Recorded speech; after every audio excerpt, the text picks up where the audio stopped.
verse 7, it says, "Lift up your heads, you gates. Be lifted up, you ancient doors, that the King of glory may come in." So today, as we open this celebration, let us welcome His presence in this place. Let's sing glory.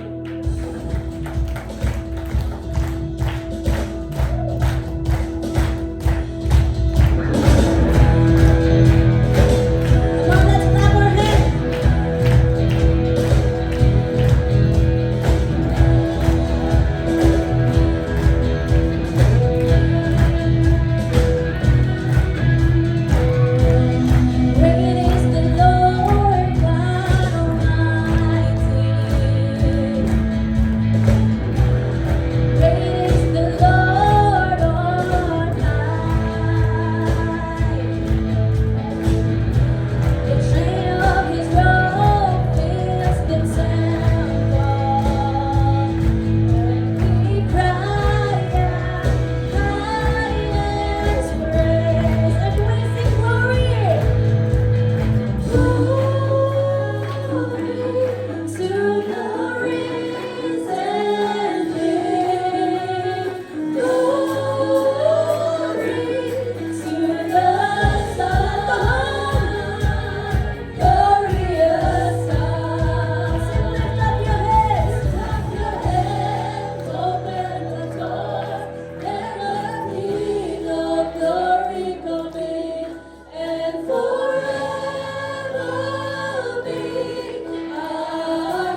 His praise.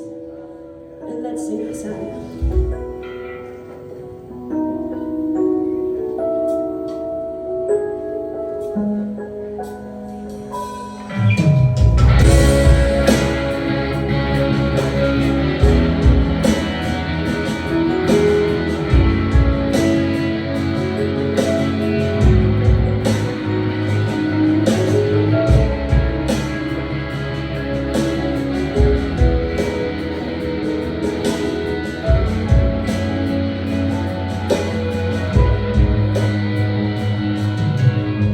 I see the King of Glory,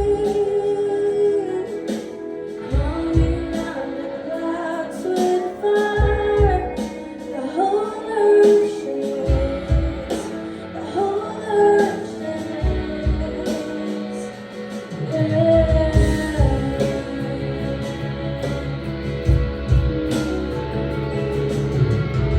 I see His love and mercy, washing over all our sin. The people sing, the people sing, Hosanna, Hosanna, Hosanna in the highest. Hosanna, Hosanna, Hosanna in the highest.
Lord, you deserve all the praises, Lord. And we are here, Lord, because of you, Lord. Truly, Lord God, that you are the reason for this season, Lord. And dapat po, Lord, na dapat po namin alalahanin yung palagi, Lord. Dahil wala kang dito kung wala kayo, Lord. And Lord, here we are, Lord. We're lifting our praises, we're lifting our voices to praise your name, God. Thank you, Lord, for this day that you have given us, Lord. Thank you, Lord, for all the blessings, Lord. And most of all, Lord, thank you, Lord, for your sacrifice, Lord. Thank you for this opportunity, Lord, na makapagpuri kami at makapagpasalamat sa iyo, Lord God. Thank you, Lord, kasi binigyan niyo kami ng oras, Lord, para po makapag-fellowship kami kasama sa isa, Lord God. And thank you, Lord, for this celebration, Lord. Be with us all throughout and be the center of this worship, oh God. And today, Lord, we also come to your presence, Lord, to ask for forgiveness, Lord. Patawarin niyo po kami sa aming pagkakasala, Lord, sa jaman or hindi sa dya, Lord God. Cleanse our hearts and our minds, Lord God. We also ask, Lord, for knowledge and wisdom, Lord. Gamitin niyo po ang magsalita ngayon, Lord, upang ma-remind po kami ng kailangan po namin alalahanin, Lord God. Turuan niyo po kami ngayong araw, Lord. Kayo na po ang bahala sa amin, Lord. Guide us all throughout the day. Please we pray. Amen.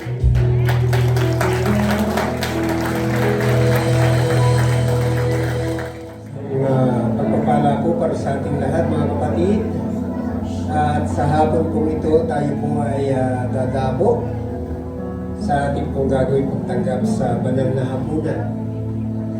Bilang pag-alala po natin sa naging sakripisyo ng ating Panginoong Hesus upang tayo po ay sagipin at hanguin sa kapahamakan at ipagkaloob po sa atin ang kanyang kapatawaran at ganoon din ang kaligtasan.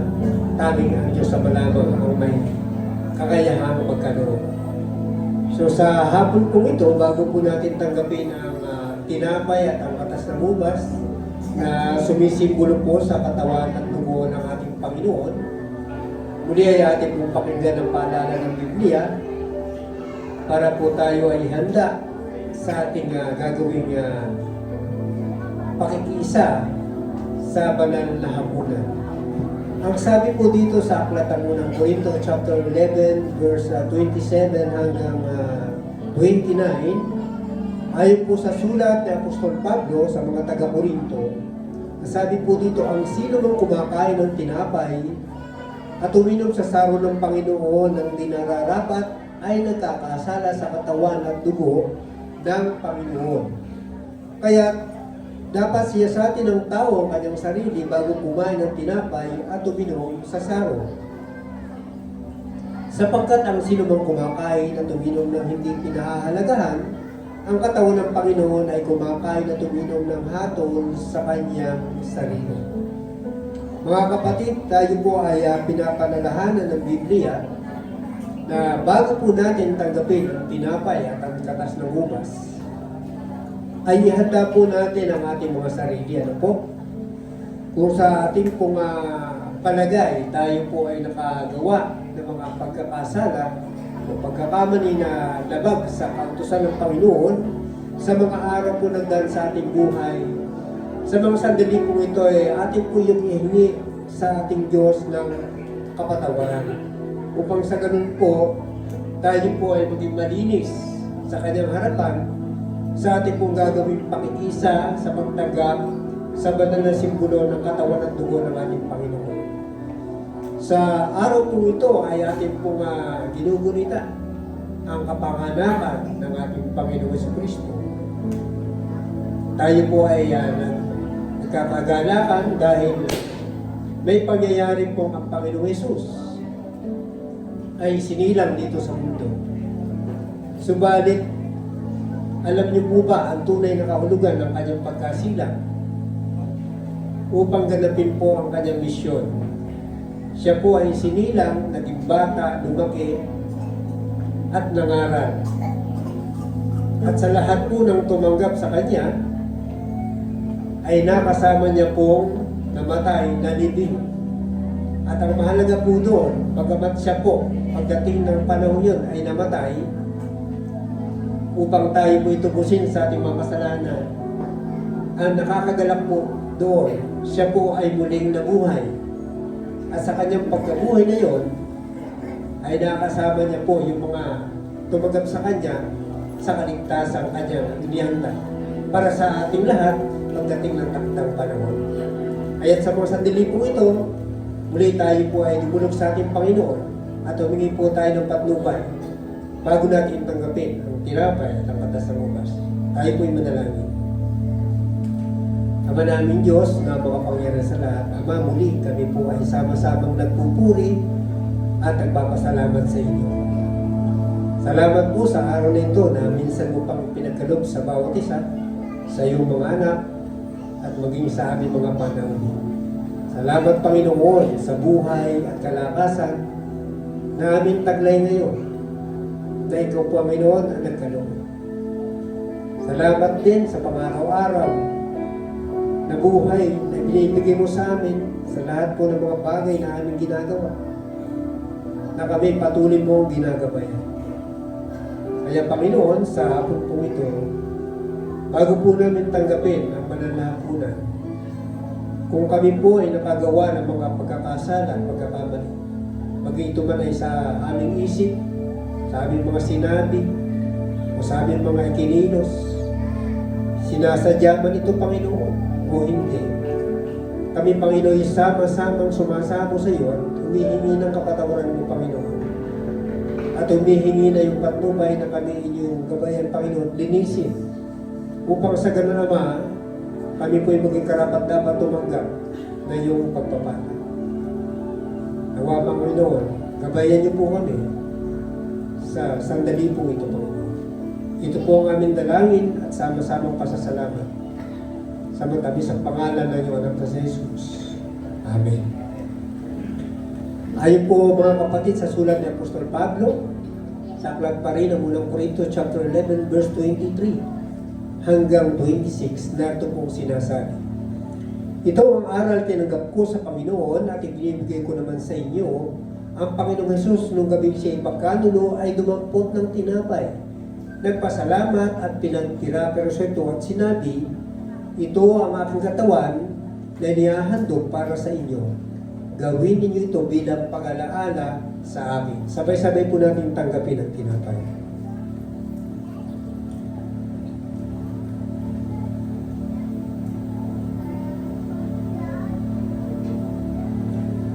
Gayun din naman, matapos maghapunan ay hinawakan niya ang saro at sinabi, ang sarong ito, bagong tipa na pinagtitibay ng aking dugo. Tuwing iinumin niyo ito, gawin ninyo bilang pag-alaala sa akin. Sapagkat tuwing kakain kayo ng tinapay na ito, at inom sa sarong ito ay pinahayag ninyo ang kamatayan ng Panginoon hanggang sa muling pagparito niya. Sabay-sabay po natin tanggapin ang katas ng ubas. Nawa po ang lahat ay napagpala sa ating muling pagkabasa at pagkarinig ng mga salita sa banal na kasulatan. Salamat po sa ating mga Diyos. Amen.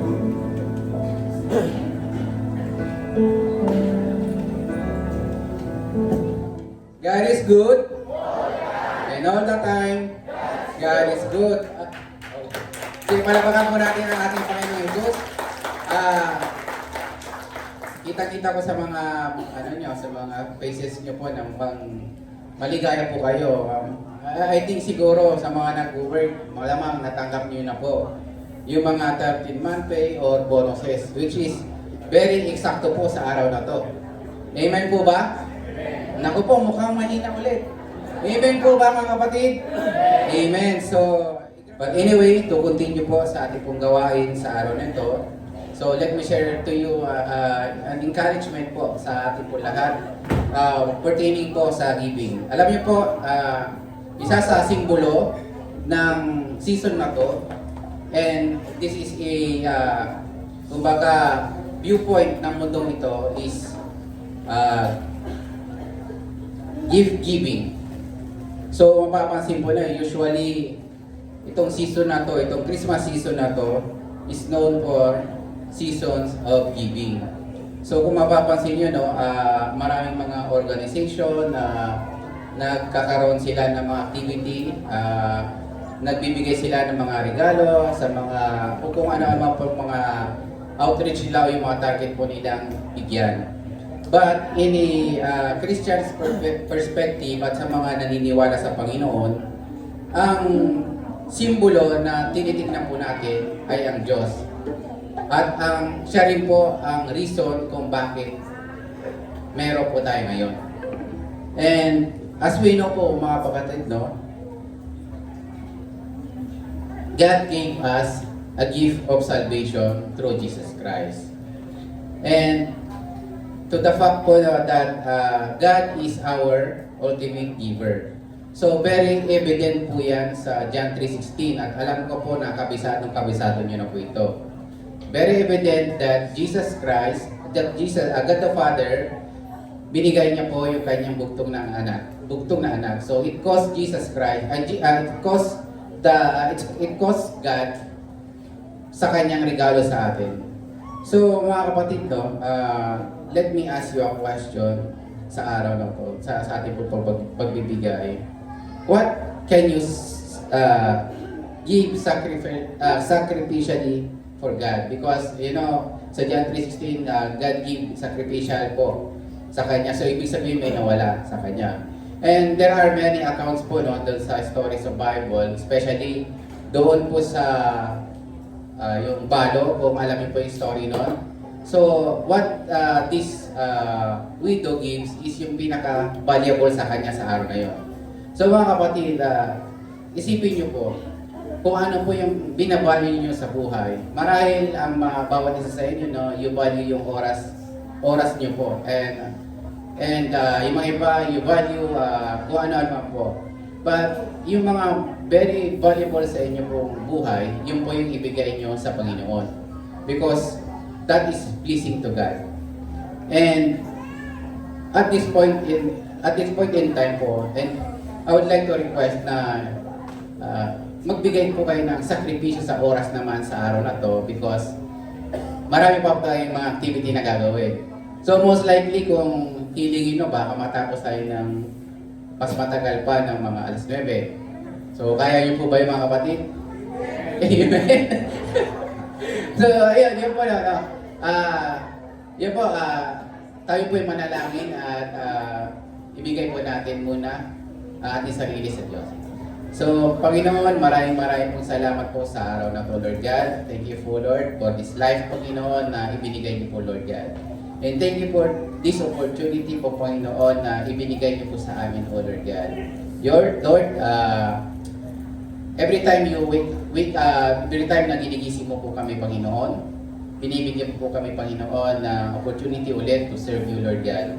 I-bless niyo po, Panginoon, ang aming pong mga regalo, ang aming pong mga gift to you, O Lord God. At ito po yung magamit lagi po, Panginoon, sa inyo pong kalawalatian, Panginoon, at sa inyo pong kaharian dito po sa lupa. Bless, O Lord God, yung aming pong mga trabaho, o ano po mga business, O Lord God, na nagdadala po sa amin ng pagpapala, O Lord God, at ibigay po, Panginoon, sa inyo. Lord, we come to you, O Lord God, and this is what we ask in the name of Jesus Christ, our Savior. Amen. Amen. Are you blessed po, mga kapatid? Hallelujah. Anyway, bigyan natin once again ang clap opening ang Lord at ang ating mga kasama. Piliin ang Panginoon. Welcome po sa bawat isa po sa atin. Ano po? At pag ganitong season, ano po, napakagandang sariwain, ano po, yung mga mensahe ng Panginoon tungkol po sa kapanganakan ng ating tagapagligtas. Walang iba kundi ang ating Panginoong Kristo. And I do believe na itong message po natin today is very, very important. Sometimes, ano po, marami na tayong napapakinggang mensahe tungkol sa Pasko at paulit-ulit nating nababasa yung tungkol po sa kapanganakan ng Panginoon. But sometimes, meron pong detalye na namimiss po natin na doon pala sa detalyeng yon ay merong gustong sabihin ng Panginoon sa atin. So this afternoon, I want to share with you the message all about the message of the manger. Ang mensahe po ng sabsaban. Sa oras po ito, nais kong aniyahan na tayo lahat ay tumayo. And let's turn our Bible in Micah chapter 5 verse 2. At ang ating isusunod po ay yung Luke chapter 2 verse 7. Tingnan po natin sabi ng talata. Sinabi ni Yahweh, ngunit ikaw Bethlehem Ephrata, bagamat pinakamaliit ka sa maangkan ng Huda, ay magmumula sa iyong angkan ang isang mamumuno sa Israel. Ang kanyang pinagmulan ay buhat pa nung unang panahon pa. Luke chapter 2 verse 7, ang sabi po ng talata, isinilang niya ang kanyang panganay na lalaki, binalot niya sa lampin ang sanggol, at inihiga sa isang sabsaban sapagkat wala ng lugar para sa kanila sa bahay panuluyan. Tayo po ay manalangin. Dakilang Diyos, maraming salamat sa oras pong ito ng pakikinig namin ng iyong mensahe.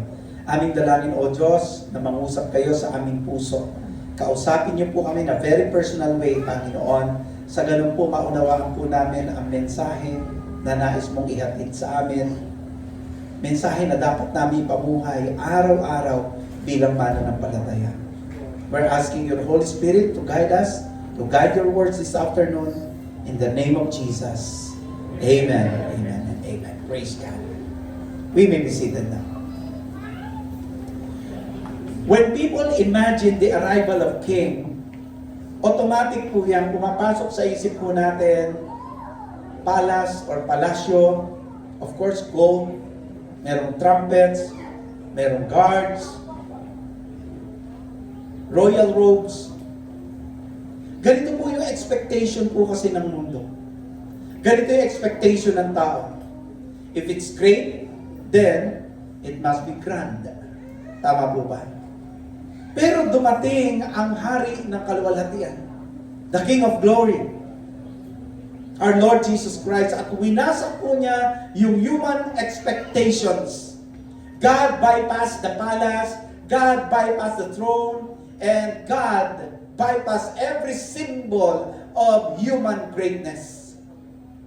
Instead, the King of Kings came through a manger. Hindi ho sa palasyo, hindi ho sa maganda at magarang higaan, ang Panginoon ay pinanganak sa sabsaban.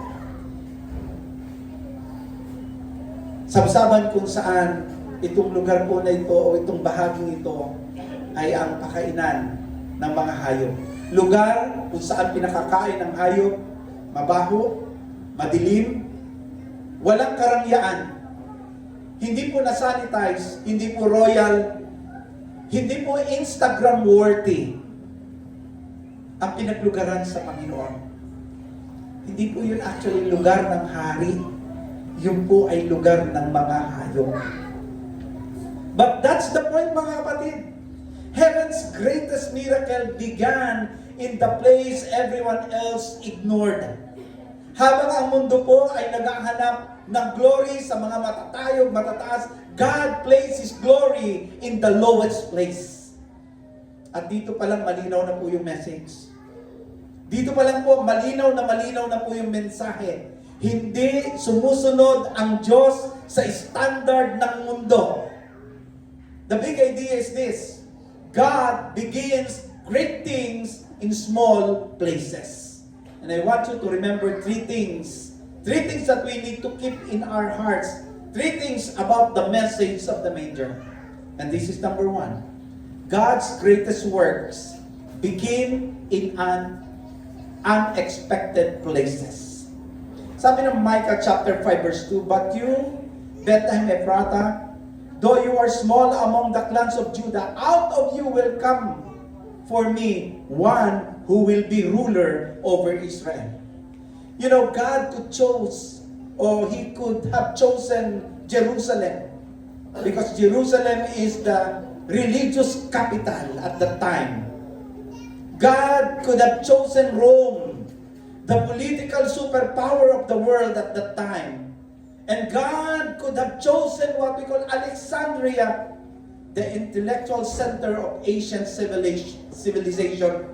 Pero hindi po yung tatlong yun ang pinili ng Panginoon.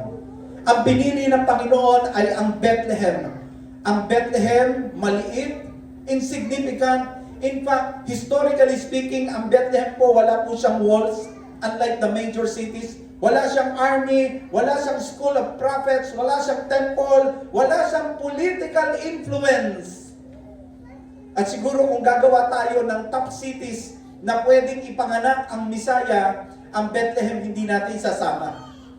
Hindi natin ilalagay sa listahan.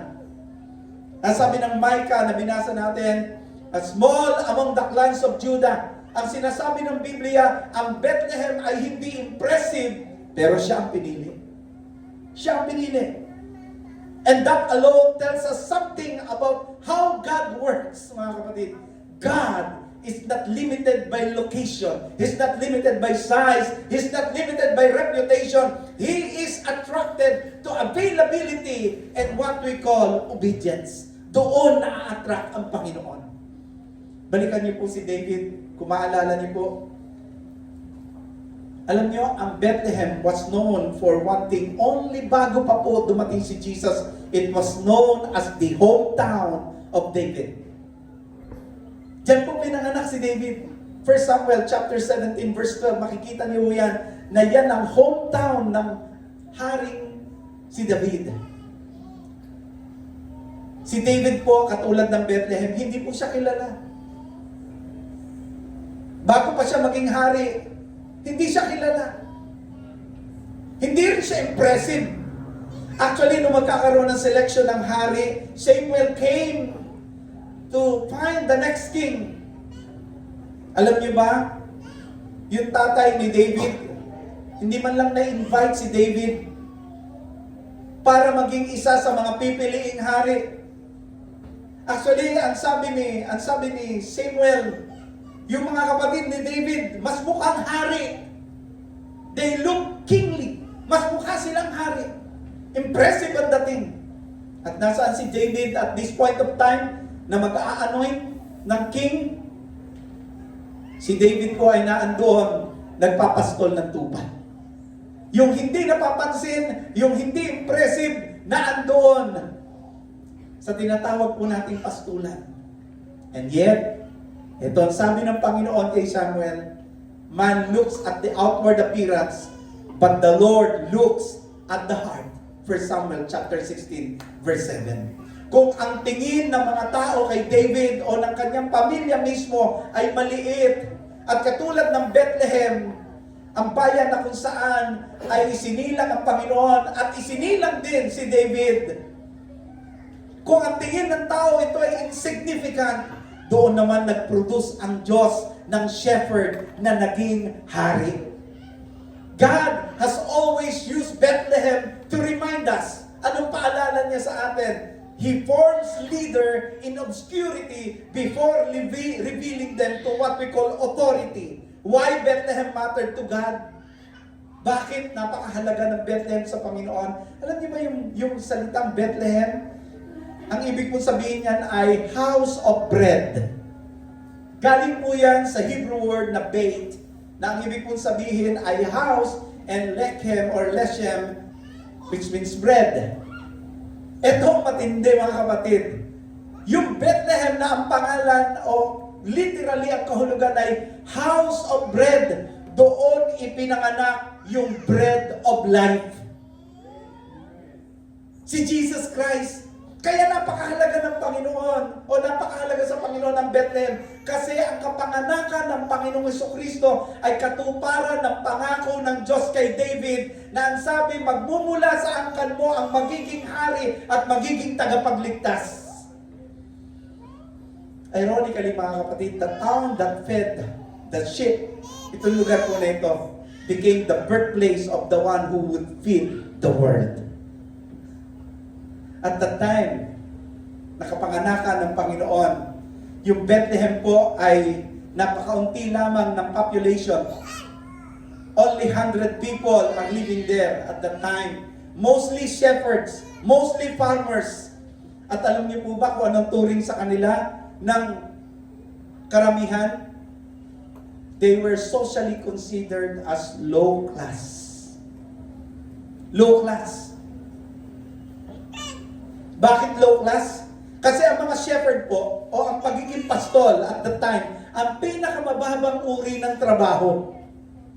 At itong mga tao, itong mga shepherd na ito, they were uneducated, they were considered ceremonially unclean dahil sa kanilang trabaho, and they were not allowed to testify in the court. Hindi sila allowed na magbigay ng patotoo sa court. Hindi sila in-invite. And yet, shepherds were the first witnesses na nakasaksi ng kapanganakan ng ating Panginoon. God intentionally placed glory where society had no value. Kahit po sa panahon natin ngayon, makikita po natin that God works in humble people. Ang Diyos po ay kumikilos sa mga taong mapagpakumbaba. Ang tanong ko po ito, mapagpakumbaba ka ba? Ngayong bang Pasko, wala kang pinasasamaan ng loob. Ngayong bang Pasko, nilunok mo na ba yung pride mo? Tanungin mo nga yung katabi mo, nilunok mo na ba? Nilunok na. Alam niyo kung anong pinakamahirap? Ang pinakamahirap, yung lunukin mo yung pride mo eh. Napakahirap mo noon. Pero yun po ang maliwanag na sinasabi po sa atin ng Panginoon. God works in humble people. And even sa buhay po natin, most breakthroughs don't start on stage, all of them starts behind the scene. Di po ba? Halimbawa po yung business, nag-i-start lang sa garage. Diba? Pero makikita mo, magugulat ka na lang. Lumaki na lumaki yung negosyo. Practically, nangyayari po ito. Ang Diyos kumikilos doon sa tinatawag po nating mababa. Many believers miss God because they are looking for promotion before preparation. Platform before process, and visibility before faithfulness. But God says, I will meet you where you are faithful, not where you are famous. Minsan ang sabi natin, Lord, ano na lang po, saka na lang po ako maglilingkod pag handa na po ako. Lord, siguro po pag malaki na ang alam ko, pag marami na akong saka po ako magkukumit sa church. Lord, saka na lang po ako gagalaw, kikilos, tutulong kapag may posisyon na ako. Pero alam niyo kung ano sabi ng Lord? Diyan tayo magsimula sa maliit na meron ka. Diyan tayo magsimula sa kung ano ang meron ka. Sa hindi mo napapansin, pero naandyan sa'yo, diyan tayo magsimula. Because small places test obedience without applause, mga kapatid. And that's where God does His deepest work. The manger reminds us that God doesn't wait for an ideal condition. He creates eternal purpose in what we call ordinary places. So if you feel overlooked, parang hindi ka napapansin, parang wala man lang bumate, if you feel you are underused, feeling mo wala kang silbi, or kung may ginagawa ka man, pero parang ang tingin mo walang nakakakita, gusto ko malaman mo, you might be standing exactly where God loves to start. Tawag po natin, kaya ang Kristiyano, wala pong Kristiyanong papansin. Walang Kristiyanong papampam. Papansin. Wala. Bakit po? Kasi alam ng isang mananampalataya with all his humility na kung ano ang meron siya, yun ang pwede niyang ialay sa Diyos. Hindi niya kinakailangan munang maging sikat at maging kilala at di niya kailangan ng palakpak bago niya gagawin ng isang bagay. Gagawin niya to para kay Lord. Hindi man napapansin ng iba, para sa kanya mahalaga, ginagawa niya na may katapatan sa Panginoon. A second thing, heaven hides glory in humility. Itinatago ng Diyos ang kalwalhatian doon sa tinatawag nating kababaan. The manger wasn't an accident. It was actually a message. Hindi po ito dahil walang choice si God. Hindi po ito dahil mahirap ang Diyos, no? At hindi rin po dahil na late si Mary at saka si Joseph kaya wala silang matuluyan. Hindi po. It was a deliberate theology. May gusto pong dalhin na mensahe ang Diyos sa pagkakataong yon. God was teaching the world a lesson bago pa man magsalita ang Panginoong Jesus. It teaches the world what we call being low-key. Humility is the environment where God releases His power. Kaya kung minsan di natin madama yung kapangyarihan ng Panginoon eh. Alam mo bakit? Ma-pride tayo. Masyado tayo mataas. Tanda po natin, hindi sa ingay, hindi sa yabang, hindi sa self-promotion, kundi sa pagpapakumbaba. Doon makikita yung kapangyarihan at pagkilos ng kapangyarihan ng Diyos. Tignan niyo po yung pattern ng Panginoon. Hindi lang naman sa kapanganakan ng Panginoong Yesus ito makikita. Ang pattern po ng Biblia, pag binalikan nyo, like in Exodus chapter 3, God appeared to Moses not in a palace, but in a desert, burning bush, mga kapatid. Hindi sa palasyo, kundi sa isang disyerto. Sa 1 King chapter 19, makikita natin, God spoke to Elijah not in the wind, fire, or earthquake, but in a gentle whisper. And in Isaiah chapter 53, binanggit po rito yung prophecy tungkol sa ating Panginoon Jesucristo, tungkol sa Messiah, na ang sabi po, He had no beauty or majesty to attract us to Him. In other words, hindi po magandang lalaki na maa-attract ka sa Messiah. Hindi po. And in Philippians chapter 2, verse 6 to 8, makikita natin, Jesus made Himself nothing, taking the very nature of a servant. So before Jesus was exalted, He first emptied Himself. Bago po ang Panginoon ay maluklok sa kalwalhatian, Siya muna po ay nagkatuwang tao, tinanggal niya po, inalis niya po yung kanyang sarili doon sa kalagayan ng pagiging Diyos, nagkatawang tao at naging alipin, naging tao at naging alipin katulad po natin. Alam niyo, in God's economy, lowering precedes what we call lifting. Bakit po parang pag tinignan mo yung kapanganakan ng Panginoon, nakakasyak na doon siya inilagay?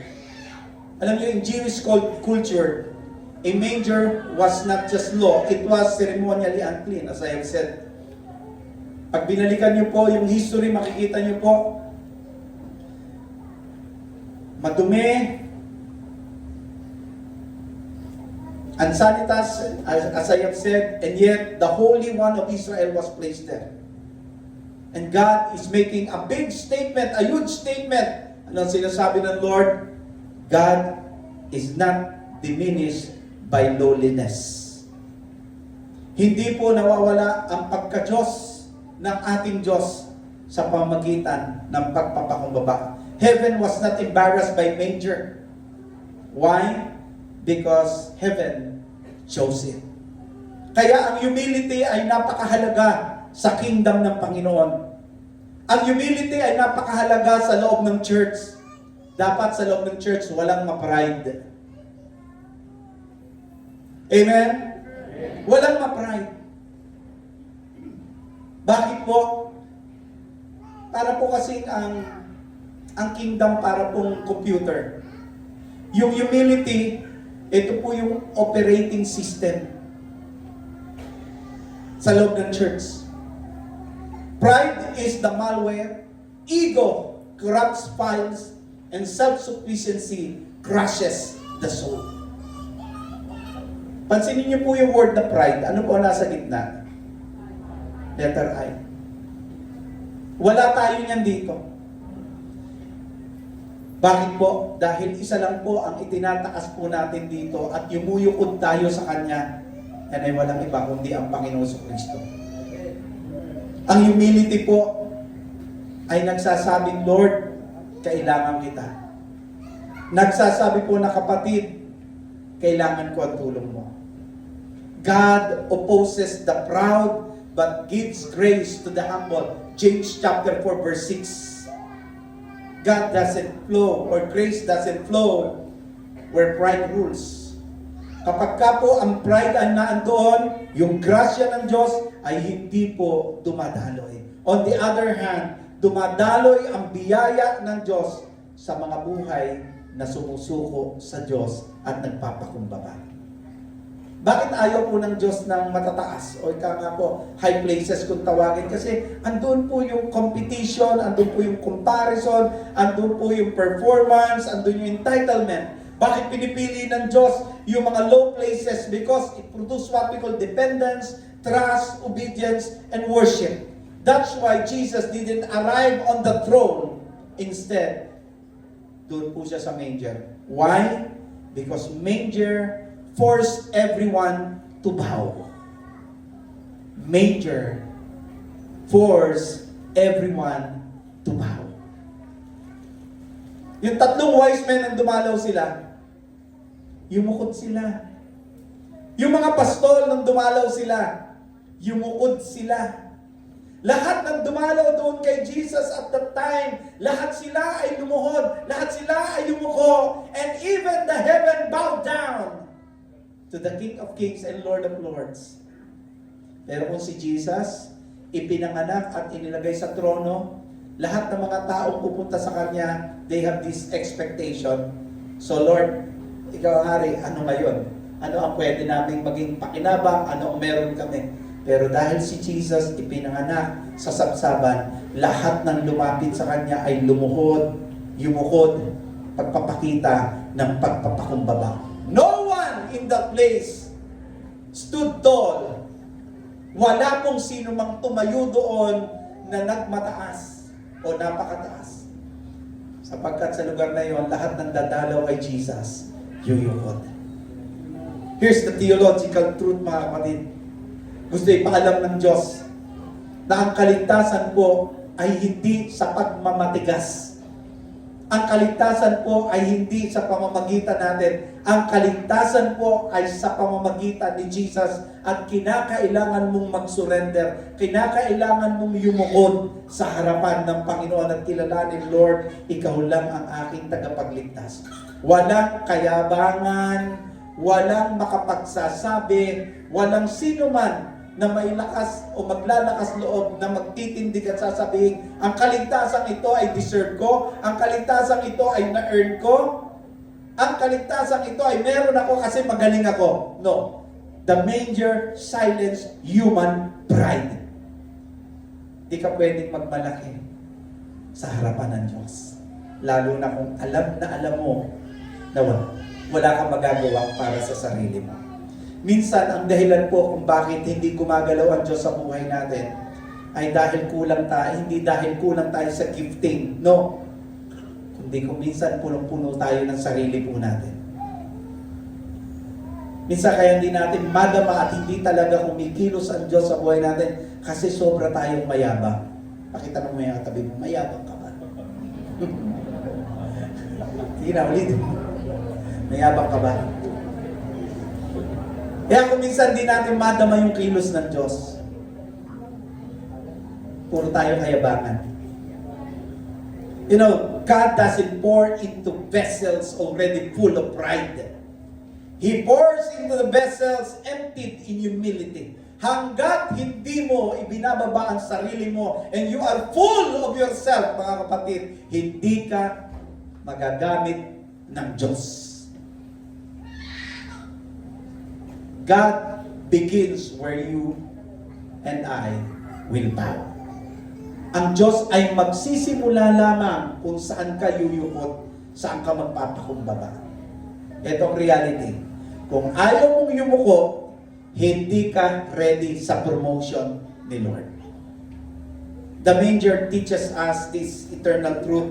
Heaven hides what we call glory in humility because humility makes room for God alone. Humility makes room for God alone. And where God alone gets the glory, His power flows freely. Kung saan po ang Diyos ay naluluwalhati, makikita mo, malayang nakakakilos ang kapangyarihan ng Diyos. Palakpakan niya natin ang Panginoon. Lastly, this is the third. Never despise small beginnings. Why? Because God uses them to launch what we call big purposes. Sabi ng Panginoon doon sa Zechariah chapter 4, verse 10, Do not despise these small beginnings. Yan po ay sa NLT version. Do not despise these small beginnings, for the Lord rejoices to see the work begin. Ang tingin mo, small. Ang tingin ng Diyos, perfect starting point. Perfect yan. Di ba minsan, minamaliit kasi natin yung kakayanan natin. Pero sabi ng Lord, diyan ako magsisimula. Ang madalas na ng problema, hindi yung kakulangan po ng dreams o ng vision, kundi yung pagmamaliit po natin sa process ng Panginoon. Kasi gusto po agad natin result. Ayaw natin ng formation. Gusto po agad natin harvest. Pero may planting eh. May planting. Di ba? Gusto po natin crown agad. Pero hindi po eh. May cross. Mayroong sakripisyo. Alam niyo, ang Diyos po mayroong dignity pagdating sa pagsisimula. And sometimes na-overlook po natin yun. Nakakalimutan po natin. Ang Diyos ay nagsisimula sa mga bagay na kuminsan hindi mo nakikita. Minsan tingin natin napakaliit, pero doon po magsisimula ang Diyos. Meron kang maliit na magagawa para sa church, para sa kingdom, gamitin mo kasi dyan magsisimula ang Lord. Huwag mo hintayin palakihin mo muna bago ka magpapagamit kay Lord, no? Kahit maliit pa lang po, pwedeng gamitin at si Lord ang magpapalaki. Why? Because at the end, God gets all the glory. At kapag yung seed na hawak ng Diyos, o pinahawak natin sa Diyos, ang Diyos po hindi nagmamadali. Pero sigurado po magbubunga yan. Sigurado po magbubunga yan. So wag niyong maliitin yung maliit yung ministry sa mga bata. Wag niyong maliitin yung small group na ginagawa niyo ngayon. Huwag niyong maliitin yung ginagawa niyong ministry sa loob ng chapel na ito, kung kayo naglilinis, kung kayo po'y nagde-decorate, kung kayo tumutulong. Huwag niyong maliitin yung ministry niyo na nagbibigay po kayo. Pastor, pasensya ka na, ito lang yung magagawa ko sa church, makatulong lang kahit paano. Huwag niyong maliitin po yan. Because lahat ng ginagawa niyo para sa Panginoon ay seed. Nakapagtangan ng Panginoon, hawak ng Panginoon, maniwala ka, one day, siguradong magbubunga yan ng higit pa sa iyong inaasahan. Kaya huwag mong maliitin yung ginagawa mo. Kung minamaliit man ng iba, hayaan mo na sila. Hindi naman sila ang Diyos. Amen? Kung may ginagawa ka para sa church, na ang tingin ng iba para walang halaga, hayaan mo na sila. Kasi hindi naman sila ang Diyos. Kung ginagawa mo yan para sa Panginoon, magkala ka. Dahil dyan magsisimula ang Diyos ng malaking ministry sa buhay mo. Pero gawin mo siya faithfully and consistently. Alam niyo kung anong problema sa atin? Yung pagiging consistent. Magbi-ministry tayo ng ilang sandali. Pagkatapos meron tayong nakitang discouragement, hinto. Hindi tayo faithful. O kaya naman magmi-ministry tayo. Pero kita natin yung ministry natin parang hindi nagbubunga. Bakit ganun? Parang until now, ang liit pa rin. Ang tagal ko nang ginagawa to. Kapatid, tatandaan mo to. Napakahalaga sa Panginoon na lumalim yung ugat bago mamunga. Bakit? Kasi kapag malalim ang ugat, ang bunga mas marami. Pag malalim ang ugat, ang bunga mas matagal. Kaya kung meron po kayong ginagawa para kay Lord ngayon, o sa taong ito, huwag ko kayong huminto. Huwag niyo sabihin, maliit lang po itong nagagawa ko. Naku, sa Panginoon kapatid, malaki ang ginagawa ko. Huwag niyo pong maliitin. Tignan niyo po yung kapanganakan ng Panginoon. Hindi po minadali. Hindi po. Lahat po yun is in proper timing ni God. Lahat po yun. And even po yung kapanganakan sa manger, ang Panginoon from manger to mission. Diba? Yung pong mission ng Panginoon, it doesn't start with what we call cross. Hindi po nagsimula sa miracle. Saan nagsimula po? Sa manger. Bago pa po si Jesus nagpalayas ng mga demonyo, bago pa po siya nagpagaling na may sakit, bago pa siya nag-declare ng kapatawaran ng kasalanan, si Lord muna, ano po? Sanggol. Process po yun eh. Si Lord muna, ano po, isang sanggol, totally dependent, tahimik, walang platform. 30 years of obscurity. Pero ito na, 3 years of the ministry or in the ministry. Pero kita niyo po yung impact. Ito tayo ngayon, oh. Ayan yung katabi niyo, oh. Yan ang impact ng ginawa ng Panginoon. Why? Because si Lord, ang ating Ama, hindi po nagmamadali. Kaya po, huwag niyo madaliin ang mga bagay-bagay.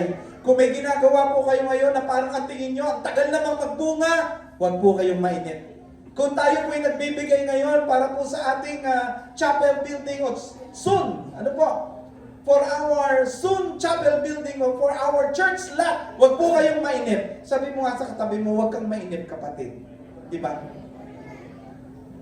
God is never in a rush because He's building something that lasts. Kung anak po ng Diyos dumaan sa proseso, si Jesus, bakit tayo nagmamadali? Huwag po tayo magmadali. Throughout the scripture, God repeatedly launches big purposes from small starts. Tignan niyo po. Kay Noah, isang arko, isang pamilya, ano po ang resulta? Panibagong simula ng sangkatauhan. Nakita niyo po yun? One ark, one family, a new world. Si Gideon, pinakamahina, weakest in the clan. Pero ano po ang ginawa ng Diyos? With 300 soldiers, nanalo po sila. Ang liit, pero nanalo po sila. Balikan mo si Hannah. Si Hannah, one prayer, one child, and a prophetic nation sharper ang naging anak po niya. Sa New Testament, one mustard seed, mga kapatid. The smallest seed, pinakamaliit. Pero ang laki po ng shape na magagawa po nito. God specializes in starting small, so He alone gets the glory. Ang Diyos po lamang ang makakakuha ng kalwalhatian. Alam niyo, yung mga small beginnings, ano po, it kills pride, nakaka-stretch ng faith natin, natuturuan tayong dumipende sa Panginoon, binibuild dito yung ating character. Kaya po, lagi po natin isa-isip itong bagay na ito. Kung ang ugat ay malalim, sigurado ang puno magiging mabunga. Huwag po nating madaliin yung proseso ng Diyos sa buhay po natin. Minsan nasasabi po natin, Pastor, wala naman po kasi ako masyadong maibibigay. Pastor, maliit lang po ang kakayanan ko. Minsan nasasabi po natin, hindi naman napapansin yung ginagawa ko eh. Pero ano po sabi ng Diyos? Enough na yan. Sapat na yan. Ako na ang bahala mag-multiply. Ako na ang bahala magpalago. Kasi nakikita ko ang lahat. Kaya kung meron kang sinimulang ministry ngayong taon na ito, huwag kang hihinto. Sabi ng Diyos, enough na yan. Ako ang bahalang magpalago. Eto ang tanong ko, meron po ba naman kayong sinimulan? Meron po. Mga kapatid, this coming year, 2026, start small. Begin a small beginning of ministry. And hayaan mo si Lord ang magpalago. Huwag mo na intindihin yung iba. Don't even try to compare what you're doing for the Lord. Anyway, kay Lord mo naman dinededicate yan. Amen? Basta gawin mo with all your faithfulness, kahit maliit lang. Maniwala ka sa akin. On the process, si Lord ang magpapalago yan. Sabi ni Lord, okay yan. Enough na yan. I can multiply that because I see everything. God never asks for what you don't have. He asks for what's in your hand. Hindi ka po hinihingian ng Diyos nang wala sa iyo. Ulitin ko po, hindi po hinihingi ng Diyos yung wala sa iyo. Ang hinihingi po ng Diyos, ano bang nasa kamay mo? At kapag sinuko mo iyon, doon po siya gagalaw. Alam nyo, in most technology, the most powerful system runs on a tiny course. Small beginnings, massive capacity. In physics, it's not the size that determines the output, but the pressure and the environment. Kaya nga, merong diamond. Resulta po yun ng pressure ng environment. And in biology, mga kapatid, ang pinakamalaking transformation sa buhay ay nagsisimula sa microscopic cells. And even in the kingdom, humility is the core processor, obedience is the power source, and faithfulness is the long-term memory. Kaya mga kapatid, napakahalaga ng humility, ng obedience, and ng consistency. Yung faithfulness po natin. Pastor, ang magagawa ko lang po, umattend pag Sunday. Praise the Lord! Alam mo kung bakit? Yung pagdala mo, ang laking encouragement sa katabi mo. Tingnan mo yung katabi mo. Encourager mo yan. At encourager ka niya. Kala mo ba yung pagdala walang effect? Hindi ho. Malaki effect po niyan. At kung yun lang yung pinakamaliit na magagawa mo, then do it faithfully. Sino po rito ang nakadalo ng 365, ng ilan ba ang Sunday sa loob ng isang buwan? At sa loob ng isang taon? Sino po ang nakabuo ng 53? Ano? 52? Ilan po, sino po sa atin nakabuo yung 52 Sundays na perfect niya para kay Lord? Wala! Meron po ba naka-perfect na Sunday? Make it a goal next year. Small beginning. Pero doon gagawa ang Diyos. Sabi mo nga sa katabi mo, huwag ka nang umabsent next year. Ayan. Amen? Okay. So walang absent ha? Perfect po natin. Bakit? Again, hindi mo lang nakikita, pero ang laki po ng impact niyan. The manger was heaven's way of declaring power works best in low places. Doon natatago ang glory, doon hinuhubog ang karakter, doon inilulunsad ng Diyos yung purpose, at doon ka pinalalago ni Lord. So never despise small beginnings, mga kapatid, because God uses them to launch His big purposes. If God could turn a manger to what we call miracle, He can also turn your small obedience into what we call eternal impact. So hindi question kung malaki ba ito? Pwede na ba ito, Lord? Sapat na ba ito? Ang real question na ito, is God in it? Ang Diyos ba ay nariyan? And when God is in it, small is more than enough.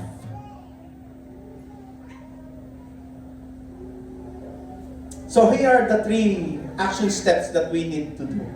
1, this is number 1, mga kapatid, embrace humility as God's starting point. Hindi ka makakapagsimula at hindi ka rin masisimulang gamitin ng Diyos kung wala ka nito. So embrace humility as God's starting point. Huwag mong ikahiya ang maliit na simula mo o maliit na nagagawa mo para kay Lord. Hindi ito kahinaan. Actually, ito po yung paboritong lugar ng Diyos para makapagsimula siya. Pastor, pwede po ba back up lang po? Go! Amen? Pastor, okay na po ba? Pag Sabado, tutulong lang po ako mag-walis. Go for it! The starting point, yun ang importante, mga kapatid. Hindi po kahinaan yung maliit na meron ka. Yan ang paboritong lugar para ang Diyos makapagsimula. Minsan po kasi, gusto po natin ng open doors sa ministry. Pero alam niyo po, ang hinahanap ng Diyos, open heart. Gusto ng Diyos bukas yung puso mo. Hindi niya tinatanong kung gaano kalaki ang meron ka. Ang tanong ni Lord, gaano ka ba ka-humble? Because God does not build on pride, He builds on surrender. So kung saan ka handang yumuko, doon siya handang gumalaw. Hindi gagalaw ang Diyos sa buhay mo pag hindi ka handang magpakumbaba. Hindi ka handang yumuko. The second is this: look for God in the places you once overlooked. Minsan, ang dami-dami na po natin ginagawa. Pero meron po tayong na-overlook na ginagawa po natin na doon nakikita natin powerfully kumikilos ang Diyos. Minsan hinihintay natin kasi si God sa mga big moments natin, dramatic breakthroughs ng buhay natin, life-changing encounters. Pero madalas mga kapatid, naandoon ang Diyos. Saan? Sa ordinary days. Naandoon ang Diyos sa mga simpleng pagsunod natin at sa faithful routines natin as Christians. Your breakthrough might be hiding in a quiet prayer, maybe faithful yes, nag-yes ka, tumupad ka, or sometimes sa mga small acts of obedience.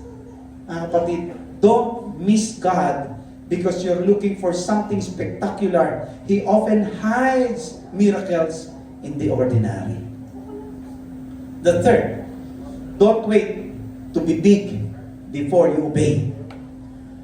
Huwag mo hintayin na, ay Lord, saka na po, pag marami na po akong alam, saka po ako magpapagamit. Saka na po ako mag-share, pagka po sa ulo ko ng Biblia. Sino po rito ang sa ulo ng Bible? Sino po? Sino po? Sino po? Wala din po ba? Kahit po ako, matagal nang nagpapastor, hindi ko po sa ulo ang Biblia. I'm familiar with the Bible, pero hindi ko po sa ulo siya ng word for word, hindi po. Ngayon, kung hihintayin po natin na yung nilalaman ng Biblia ay masaulo po muna natin bago tayo makapag-share, bago po tayo magpagamit, mga kapatid, na-miss po natin yung mensahe ng major. Don't wait to be big before you obey. Huwag mong sabihin, saka na lang po, pastor, pag handa na po ako. Saka na lang po, pag marami na akong resources, wala pa po, kukunti pa po eh. Saka na po siguro, pastor, ako magpapagamit pagkakilala na ako sa social media. Pag nagpa-viral na ho ako, saka ako magpapagamit. Di, kapatid, hindi po. God never waits for what we call breakthroughs. Actually, siya ang gagawa niyan sa buhay mo. Ang Diyos ay nag-iintay sa obedience mo. Start where you are. Give what you have. Trust who we see. Because when obedience starts small, God makes the outcome big. Amen? Great things begins with small surrender. At kung ang kaligtasan po ng mundo, mga kapatid, ay nagsisimula sa isang sabsaban, walang maliit na handog kapag isinuko sa Diyos. Think of this, mga kapatid. Kung ang kaligtasan ng sanlibutan ay nagsimula sa sabsaban, anong bagay na maliit kapag ka po in-offer mo kay God? If God began His greatest work in a manger, what might He begin in your life today? Alam niyo, it's very important. Kausapin natin si Lord right at this moment. And sabihin mo kay Lord, Lord, here I am. I offer you my small obedience to something eternal with it. If God began His rescue plan in a manger, what can He begin in your life today kung handa kang magpakumbaba? Why not tell God, Lord, here I am. Start something new in me, even in my small place. Ngayong oras na ito, Lord, magsimula kang kumilos at gumalaw sa maliit na meron ko. I want you to go back doon sa mga maliliit na bagay na ginawa ng Diyos, sa mga humble beginnings na ginawa ng Lord, na ang Panginoon ay ipanganak para po sa kaligtasan ng bawat isa sa atin. Tayo po ay manalangin. Lord God, Heavenly Father, maraming salamat sa mensahe ng sabsaban sa amin. Doon pa lang, Panginoon, napakalaki na, Panginoon, ng statement na ginagawa mo sa amin. Tinuturo mo sa amin, Lord.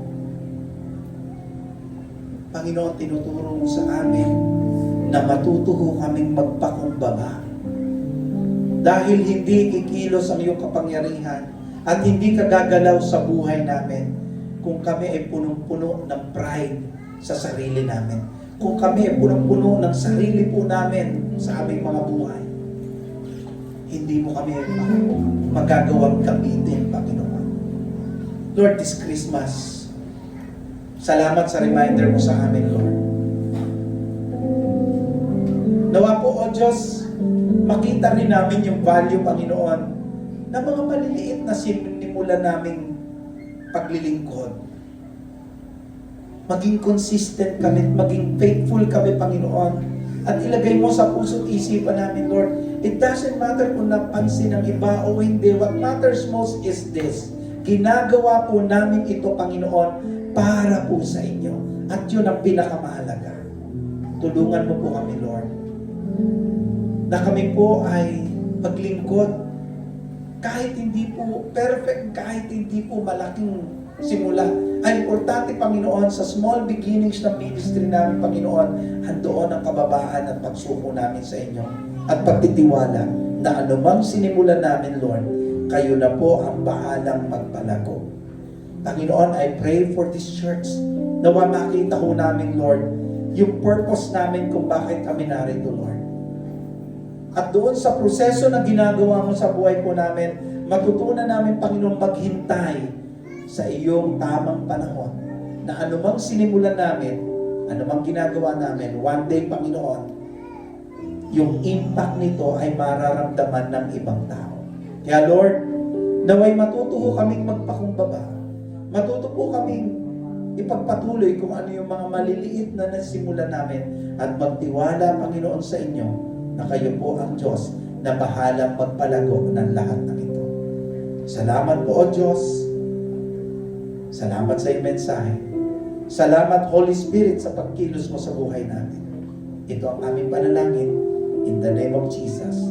Lahat tayo magsabi ng Amen, Amen, and Amen. Palakpakan po natin ang Panginoon. You may be seated, my brother.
sing it. You reign, justice and peace. You reign it. You reign, Holy One. You reign.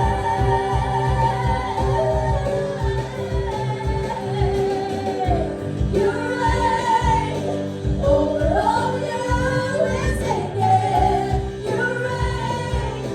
Justice and peace, you reign it. You reign, Holy One, you reign.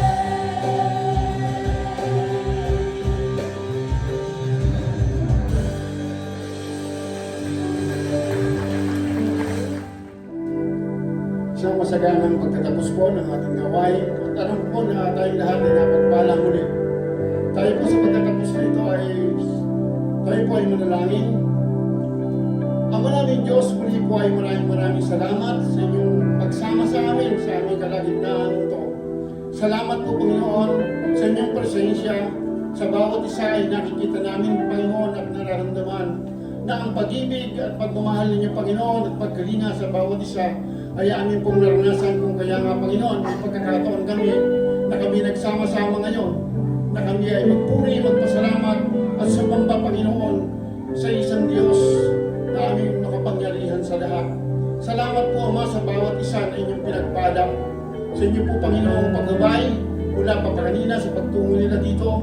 Salamat po Ama dahil sa kabila ng mga masalimuot na buhay ng bawat isa, kung meron man o isang buhay na masaya, ay pinili nila Panginoon na kami ay magsama-sama at makiisa sa gawain na kami Panginoon ay sumamba at magpasalamat at magpuri sa inyo. Kaya Ama, maraming salamat po. At patuloy Panginoon ang aming magpapasalamat dahil sa kasaganaan ng biyayaan ninyo simula't simula pa na ngayon nga po Panginoon ay inaalala namin, inaalaala ang araw ng inyong pagsilang na kami po Panginoon ay nakadama ng pag-ibig at kapayapaan sa aming buhay sa ngayon. Kaya Ama, salamat po sa mga salita ninyo na muli ay nagpalaala at nagturo sa amin na kayo po Panginoon ay hindi pumipili Panginoon ng lugar na napakataas, napakasikat. Hindi po Panginoon kayo pumipili ng mga tao na mararangal. Hindi Panginoon kung saan kayo may lugar na ang inyong hangad ay ang kapakumbabaan. Kaya masalamat po dahil nangat ninyo ng bawat isa na naririto ay inyong tinawag at pinili bilang Panginoon na gamitin at inyo po Panginoon pagkalooban ng kaligtasan. Kaya Ama, salamat po dahil ang inyo po Panginoon mga salita ay muli nagpalaala sa amin na gawin namin ang kapakumbabaan sapagkat kung saan kami Panginoon, kung saan mayroong kapakumbabaan ay nandun po Panginoon kayo. At kami po Panginoon ay yung tinawag upang Panginoon hindi kami magmula sa mga karunungan at katalinuhan ng aming sarili. Tinawag niyo po Panginoon kami ayon sa aming pagpapasakop at pagpapakumbaba sa inyo na kami ay magpagamit. Kaya ako nga naman Panginoon, meron ng bawat isa na maliit na paghahangat na maglingkod sa inyo Panginoon. Ito ay aming ipagkatiwala sa inyo at hintay namin na kayo ang kumilos at gumawa sa buhay ng bawat isa kung ano ang inyong nais at kalooban. Matuto kami Panginoon sumunod para Panginoon ang inyong puso at ang inyong kalooban ay mabigyan namin ng kagalakan. Kaya Ama, muli ay narito kami upang kami Panginoon ay magpasalamat. At ganoon din po Panginoon ang mayaman ninyong biyaya at ang aming pong pagpapasalamat dahil po Panginoon ang isa naming kapatid na si Brother Ronel ay nakarating ng maluwalhati sa inyong gabay simula Panginoon sa malayong lugar sa inyong bansa. Sa buhay niya doon na inyong pinapagpala hanggang sa Panginoon pagbiyahe niya patungo rito at sa Panginoon ay kasama namin ngayon. Salamat po sa inyong biyaya sa kanyang buhay, sa kanyang pamilya. Maraming salamat po dahil alam namin na kayo ang siyang kasama niya sa bawat sandali ng kanyang buhay at naman ang kanyang ginagawa. Muli Panginoon, pinasalamatan namin kayo dahil mayroon pa kami mga susunod na gawain. Nawa po Panginoon, samahan niyo kami ng patuloy at kayo nawa Panginoon ang aming bibigyan ng kagalakan at ang aming ng kaluwalhatian. Ama, maraming salamat po at pinagtatagubilin namin ang lahat ng ito sa pangalan ng inyong anak na si Jesus. Amen.